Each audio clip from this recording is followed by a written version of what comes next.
Hello, Healing Matters family. This is Danielle here at the Black Healing Matters podcast, and we today have another great episode that will hopefully get you one step closer to your healing. And today, of course, is Thursday, and you know what it is. That means we like to catch someone in the act, not of doing wrong, but of doing right. So yes, it is Doing the Right Things Thursday. And today I'd like to highlight someone that I've come across that I believe is a true trailblazer. I'm going to actually play a video of an interview with her that was done, I believe, a few years ago. And this interview, you can see her particular view. Yes, it's a her. Her name is Mallence Bart-Williams. And she is the creative director of an organization in Sierra Leone, as well as she wears many hats, designer and many things. But really, her views on Africa and how Africa can begin to reestablish itself for itself is truly revolutionary. And I believe there's really not many people like her. So as you listen to this, I hope that you can gain some perspective on what's really happening in Africa right now. Because for so many of us outside of the continent, in the diaspora, Africa is this place of, lions and tigers and no running water and, poverty. But the truth is that Africa is one of the fastest growing economies in the world, many countries in Africa, and is on target to really be a world powerhouse.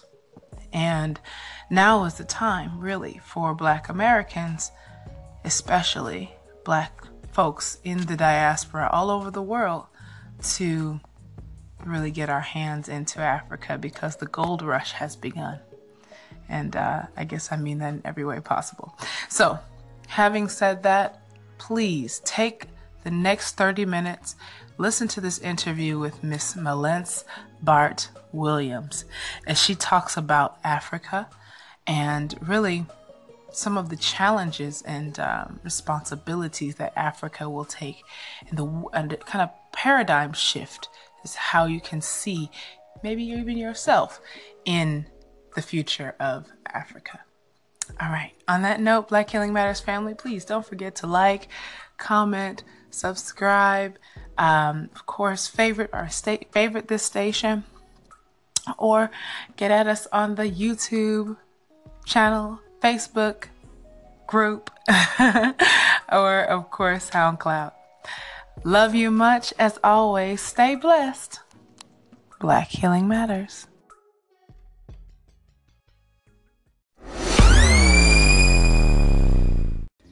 Thank you for having me. Mm-hmm. Can you tell us in a short 3 or 4 sentences who Mallence Bart-Williams is?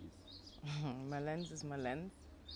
It's difficult to put me in a box. I would say I'm an extremely versatile person. Already my heritage is so vast. It's European, it's African, it's a little bit of Asian. I've lived around the globe, I've studied around the globe, I've worked around the globe, and a global villager is probably what applies best to me. Mm-hmm. A globetrotter, as they say on the net. Because you've been to Singapore, Asia, everywhere. Yeah. Maybe we should ask, where have you not been? The world is vast. So many places I have not visited. Mm-hmm. Yeah. Okay, and you are here now in Namibia. What brings you here?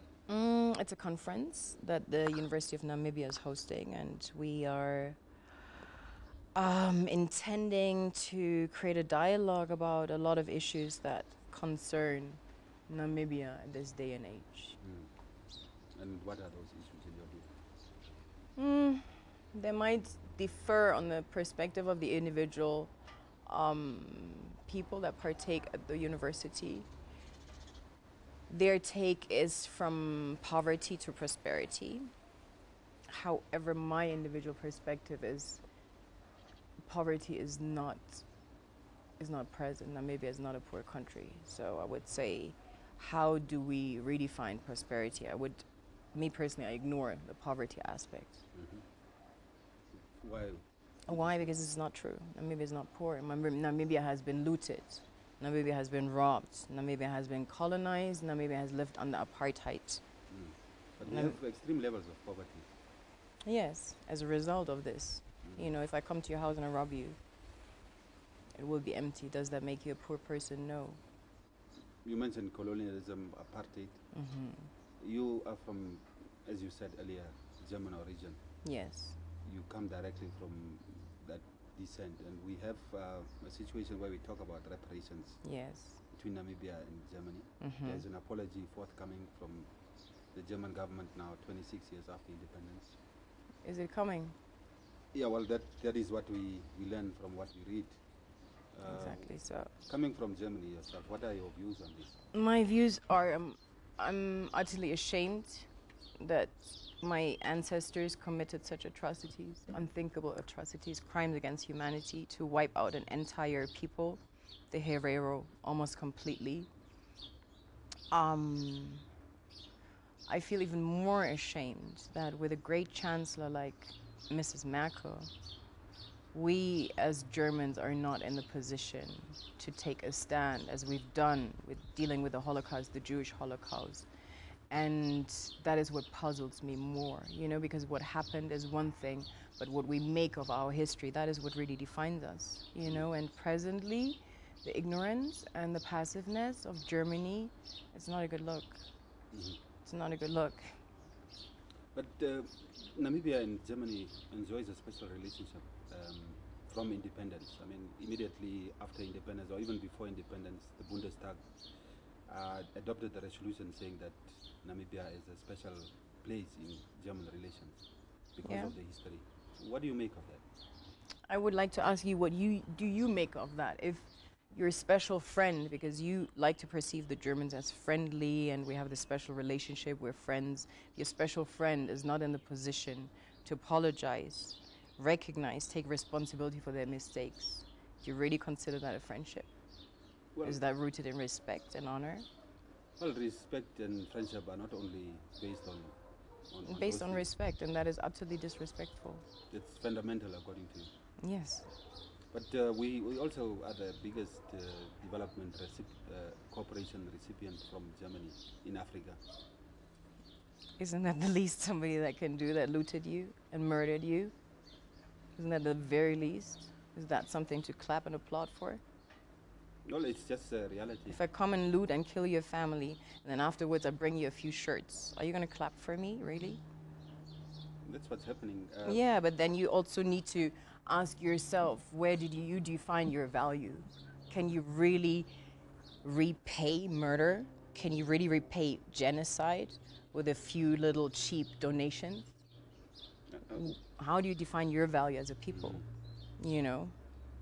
And that's where I feel something has to happen in the mindsets of people here, because I come across this quite a lot, and that's what's saddening me, where I see the mental brainwashing has taken its toll on people, that they came to believe that this is all they deserve, you know, after what has happened.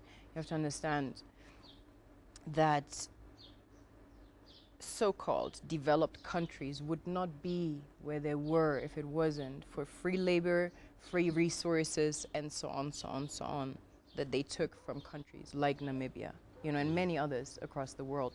So we can't just refer to a first world and a third world. We can't refer to a world or countries that have previously been colonized, and we can refer to countries that have colonized and made use of free resources and free labor, and that's why they're ahead of others. And that's the very least they can do, is give a little.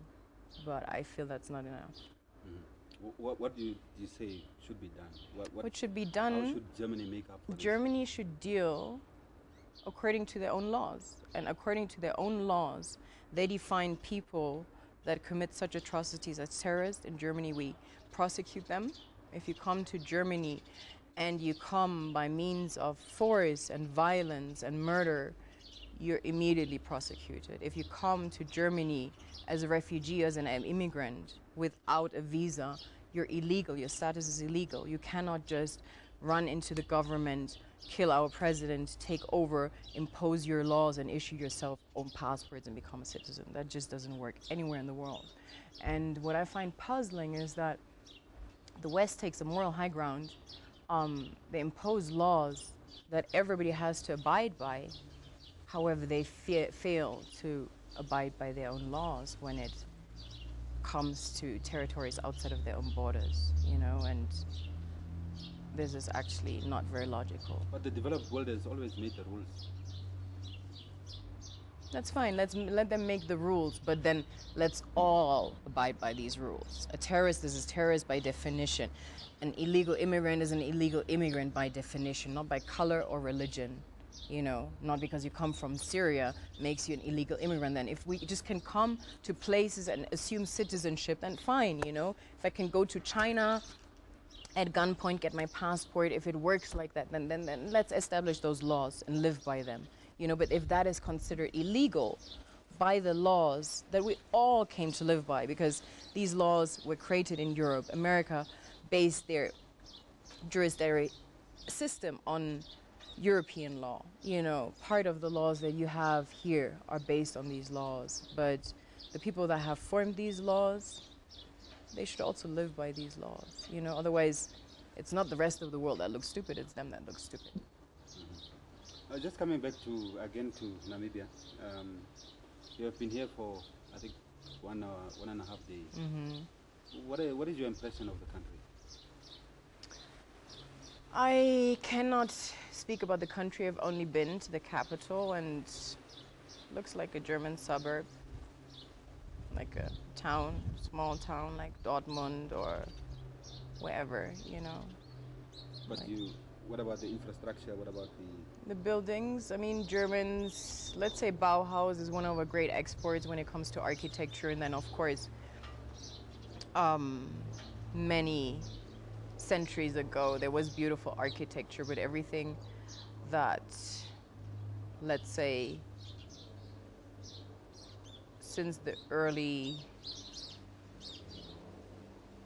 since about a century ago, the German has nothing to show for in terms of architecture. It's not our greatest export, and so it's saddening to see that this is something they imposed on this place as well, you know. But I think you need to give us more credit. 26 years after independence, we're the fourth most competitive country in the region. I think we ranked in the 50s. We are the most, I mean, in Africa, the freest press. We have those. I think you need to give us a little bit. No, I'm not trying to discredit you. Please don't misunderstand me.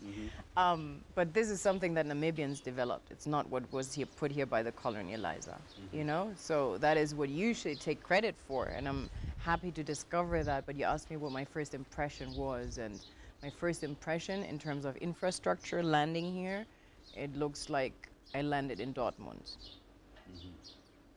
What would you have expected if you have not seen pictures of Namibia before? I've not really seen pictures. Of course, I've seen beautiful pictures of tribes and landscapes and so on. You know, that is what interests me personally. You know, this is like, okay, I can go to Dortmund, and I wouldn't go there, you know, not even for free. And so I've been to South Africa, so I already knew that I would be expecting something similar, so the culture shock was not like tremendous for me.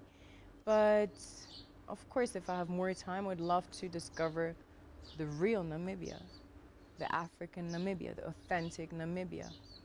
I'm sure you will have time. The culture of the people, not what somebody said, hey, take this suits you, you know? I'm sure you will have time. I think UNAM is a good host always. Yeah, they are excellent hosts. Yes. Now, we talked about poverty, from poverty to prosperity. You said your definition of prosperity is something else. Could you elaborate? Yes, because from poverty to prosperity, that already implies that Namibia is a poor country, which it isn't. As I said, it has been colonized, it has been looted, it has suffered from apartheid. Apartheid is one of the worst crimes against humanity, okay? So that is almost like saying after Reichskristallnacht, the Jews were poor. It's just like, no, something happened here. You know, it's like talking to a doctor that will just analyze the symptoms. That is not healing, you know, and that will never really tackle the root and will not solve the problem. Namibia is not poor. The question should be, how can we redefine prosperity? How can we improve prosperity? How can we readdress our resources? You know, that should be the question. But poverty is a consequence of what has happened here. You know, these are symptoms. Namibia is not poor. The average American is poorer than the average Namibian. So let's put it that way. And these are numbers. That is something you can quantify. So realignment of resources and perhaps reprioritizing, adding value to our minerals and our products that we take out. Would you say that would help in terms of creating prosperity for Namibians? I believe so, because at this point in the 21st century, Namibia competes on a global market, you know, because of what has happened. But let's be very honest, Namibia has not been poor before being invaded by terrorism, apartheid, colonialism, and whatever you want to call it. You know, in the modern terms, we would define it as terrorism. Back then, it was called colonialism, conquest, apartheid. Namibia was not poor before then, you know. So basically, Namibia is ridding themselves of the aftermath of a disease, you know. Namibia had a cancer, so to speak, you know, and it still doesn't have regrown its hair, you know. It's still suffering from that chemotherapy. Namibia is bold at the moment, but Namibia is not poor. It's one of the richest countries in the world. Now, the new administration of President Geingob has developed what it calls the Harambee Prosperity Plan, taking from the Swahili word of let's pull together. I love that. Have you had any insight on the plan and what are Not your at all. impressions? But from this, I mean, it works on like 5 pillars to help accelerate prosperity, reducing poverty, increasing economic growth and so on. What would you, because it's like What are the 5 pillars? Infrastructure development, poverty reduction is a major one. Education. Yeah, education definitely. I mean, at this Health. time, and something from Germany is, again, vocational education training. It's a major aspect of the plan as well, because nowadays we look at getting office jobs, we're looking at going for a degree. We don't really value artisans a lot. So the plan, in a broad sense, are focusing on those issues. But from the little I gave to you, what are your views on such a plan? Because it coordinates all efforts. It cuts wastage where it's not required and so on. A plan is a plan, you know. A plan is always only as great as the people that execute it and the manner in which it is executed. So I personally cannot really comment on the plan. We would have to wait and see down the line what happens. You know, you would be in a better position to assess your people, to see how willing and able they are to push forward. I mean, look at a nation like Singapore, where they have pulled on it off in 60 years, but that is a very unique kind of mentality, it's a unique nation, you know. So a plan, and it's similar. I'm giving this example because then Lee Kuan Yew had a similar plan, you know, and he pulled it off very successfully, though. And so I don't know. The plan sounds good, you know. Yeah. The plan sounds good. Let's put it that way. And let's pull in one direction. Harambee, Swahili.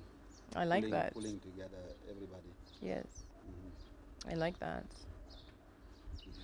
Now, just I want to make reference to the TED talk that you had in 2015, where you spoke about aid. Yeah. And what Africa's role is in terms of giving also to the Western world, the developed world, and how we should redefine that relationship? Yeah, number one, we all must be very careful in our terminology. I feel every day we feed into the lie. You know, we all have played this tell-a-tale game since the beginning of time. By the way, we've been brainwashed through history, misconstrued history in schools and so on, you know, where we've been taught one perspective, the perspective of the colonizer around the world. And so we need to all acknowledge that aid is not coming from the Western world to Africa. It never has, never. Aid is coming from Africa to the Western world.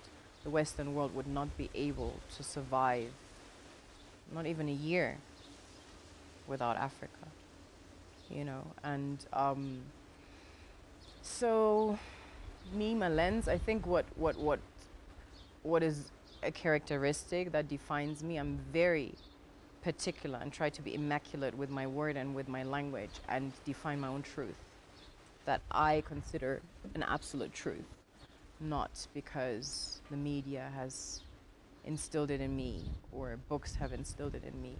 The truth is that a lot of things are not the way they are being portrayed, you know, and yeah. Africa is rich. Africa doesn't need nobody. You know, Africa, I feel, is suffering also from a cancer, you know, and the cancer has been European invasion, and these cancerous cells that are still like myomes all over the continent. Africa is gradually ridding themselves of that cancer, you know. So it's a cancer of mental slavery. these are, I would say, symptoms of the cancer, you know, because if you suffer from cancer, it will have a psychological effect on you.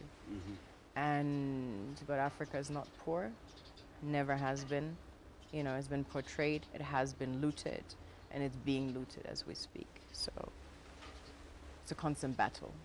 Yes. So as a filmmaker, also you didn't speak about that, but would you say then Africa should tell its own story? Yeah, indeed, because there is a beautiful African proverb: until the lion tells its own story, the hunter will always be glorified. And that is exactly what's the case in regards to Africa. Africa needs to tell its own story, not just through the medium of film, but in schools. You know, where do we get our books from? How dare we assume? How dare we assume? Yeah, I love it. It's nature. How dare we assume to speak a language of somebody that brought nothing but pain? You know, when I go to South Africa and I hear people speak Afrikaans, it stirs a feeling of nausea, because for me it's something to listen to that. It's so repulsive, number one, because it defines a very low social status, not exactly a very intellectual language. And I love language, I love the beauty of language, and it's a very primitive dialect. Let's say that it's not a language, but that people that have been victim of such a system assume that, you know, by which this system has been introduced. I find this is sad to see. You know, we need to write our own history. We need to teach our own history in schools according to what we believe and according to what is rooted in our own tradition, our own ancestry. You know, and I feel when you look at a tree, no tree can really, really, really grow. And this storm is a perfect example. When you look at the wind, a wind will immediately unroot a tree that is not deeply rooted, you know? So every crown is only as big as its roots. And that is what needs to happen in Africa. Poverty this, plan that. Unless we're really rooted into our own, what belongs to us, 100% tradition, we cannot grow grand and large as we would like. Best example, Nigeria. There's no question about Nigerian culture when you go to Nigeria. Not for 1 second will you question their identity? Look how they have excelled, you know, and my perception of the infrastructure. Fair enough, you know, it's okay if foreign architecture firms come and build things. That happens everywhere around the world. But when you go to the Middle East, when you go to the Emirates, yes, all these buildings were not built by necessarily by Middle Eastern companies, but not for a second do you question their identity, you know. And I feel this is where we need to start, with our identity. Then the rest is a byproduct. Growth is a byproduct. Once youth and young people know their identity, they'll be so strong, they're unstoppable. You know, it will be that solid tree that will withstand every storm and grow just naturally. And that is what I want to see in Africa. And you are doing this with your project in Sierra Leone with the lion-based the guys. Talk to us about that. I mean, you took 21 kids from the street. I mean, gangsters and people who don't really. You were in fact warned about not going to the Braids where they live. You went in there and they accepted you. Yeah. But not a Sierra Leonean yourself. I mean, in the true sense of given your background. How did you manage that, and why did you feel like that it's something that you need to do? I was always compelled to do something for my country. And as I say, my country, Sierra Leone, is as much my home as Germany is. My mother is German, my father is Sierra Leonean, and then I have some Asian roots also.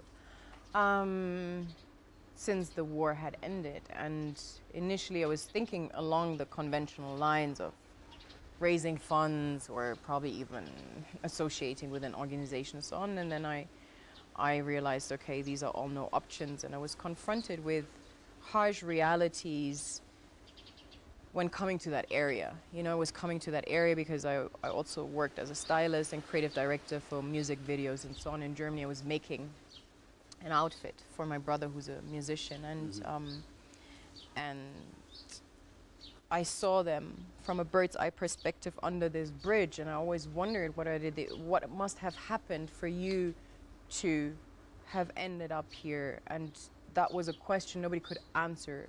All people did was warn me, and I saw them. This so-called gang leader was sometimes on above, you know, on top of this bridge, and I would say hi. I wouldn't even know that he was from down there. And then I asked him at one point, you know, and we went to the beach and they told me their stories, and then they took me down there and I saw and I realized I don't have time to raise money, build a school, this or that. These guys do not know what to eat today, you know?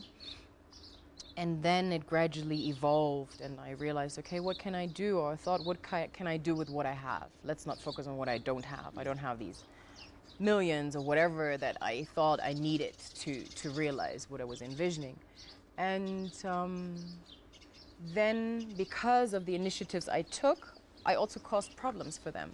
So I had to take responsibility because they were regularly being attacked by police in violent manner, because through the initiatives and the fashion, the sneakers, whatever we created, I urged them to, everybody had to open their bank accounts. They received a monthly allowance, you know, so they were able to feed themselves, stay away from crime basically, and pay for a teacher, you know, to just learn the basics of reading and writing. They were still living in the streets at the time. And because the police kept harassing them at the first of every month because they knew they would receive their money and beat them up and so on. So I knew they would never get an apartment in Sierra Leone. I had to take them into my house. And that was another journey that began, and it's a beautiful exchange, full of challenges, of course. Eventually I was kicked out of my apartment, but it was worth it, you know? It was worth it if you look at what they have achieved. Some of them, I mean, all of them, I think, have never had school.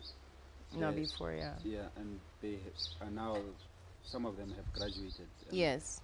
As you were saying in your talk, that the stuff they are doing, the sneakers they are producing, the designs they are doing are being worn by, icons, fashion icons around the world. Yeah. So what you have achieved is quite remarkable, isn't it? Yeah, but I think if you have vision, if you believe, and you don't listen to naysayers, then yeah, you'll accomplish what you want. I think you are being too modest about that, Mallen. In my case, it works like that, yeah. Mm-hmm. But also, But I'm not saying that it was just 100% success stories. Some of them, I mean, you always want the very best for all of your, okay, children is not the right term because we were like, no, they were much younger than me, yeah, but I would more say like brothers, you know, but I had a little bit of a motherly role there. And some will go the extra mile and some just won't, you know, they just won't have the discipline. But this project was never intended to last forever. It was intended to get them out of this miserable situation of having to steal, having to kill a cat or a rat just to have your next meal, you know, or to beg or whatever. And in that sense, it's been 100% success, you know, because they've all come out of this gutter. And some, yeah, they're in great jobs, you know, filmmakers and international firms and this and that, but some have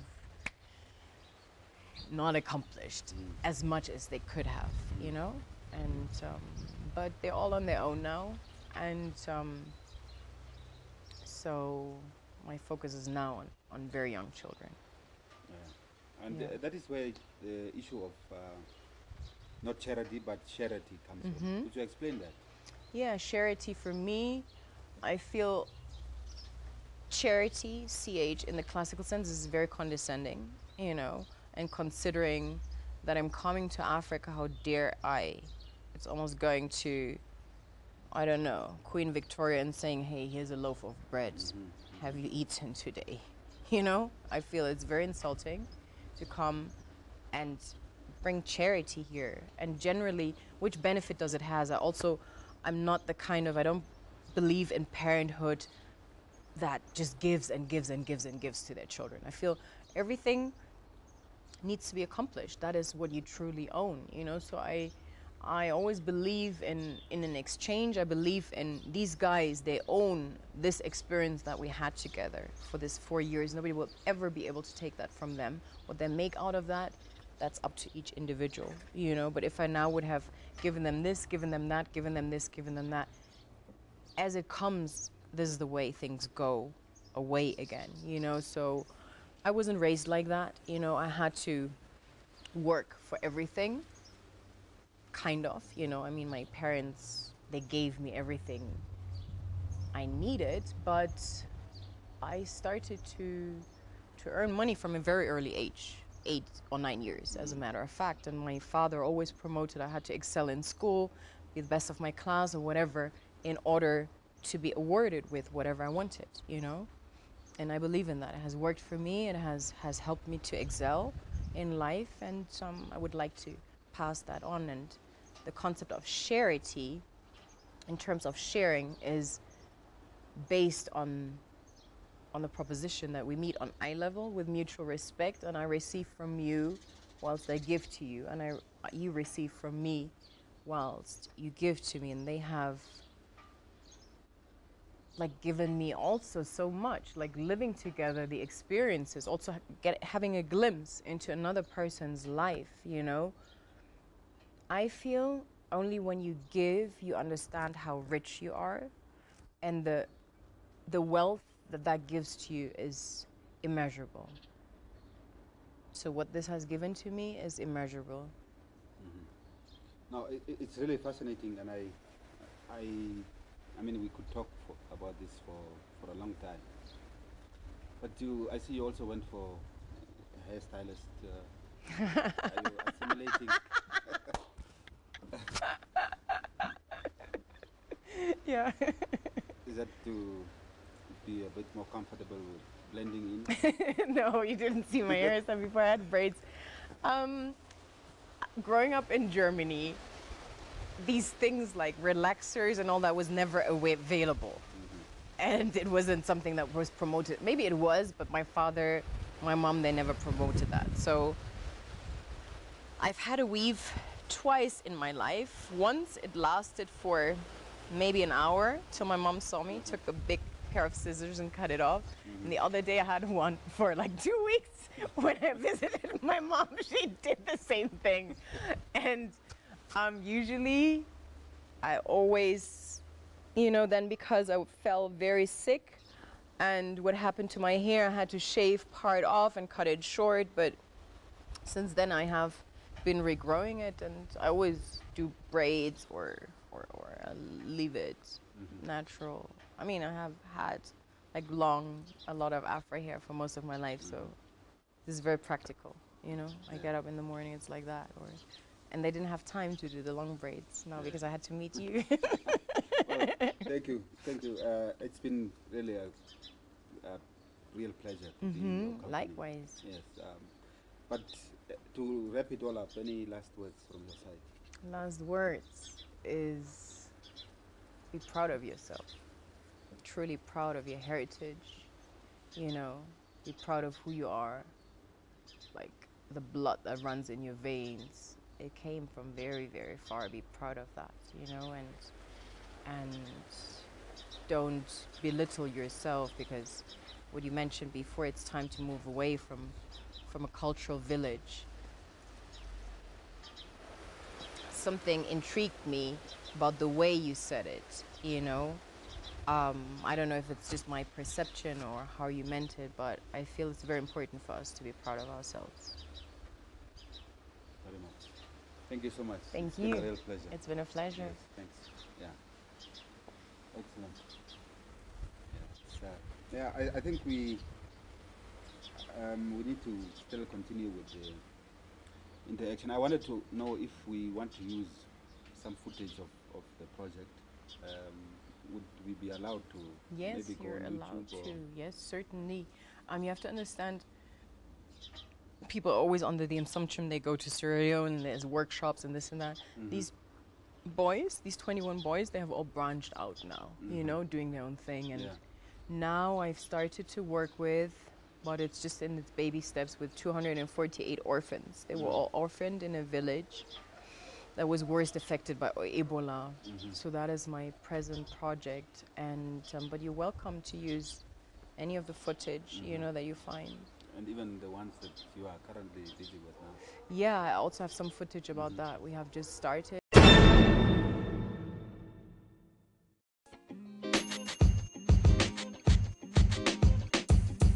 The podcast you just heard was recorded with Anchor. If you want to make your own, download the Android or iOS app completely free from anchor.fm/podcast. That's anchor.fm/podcast.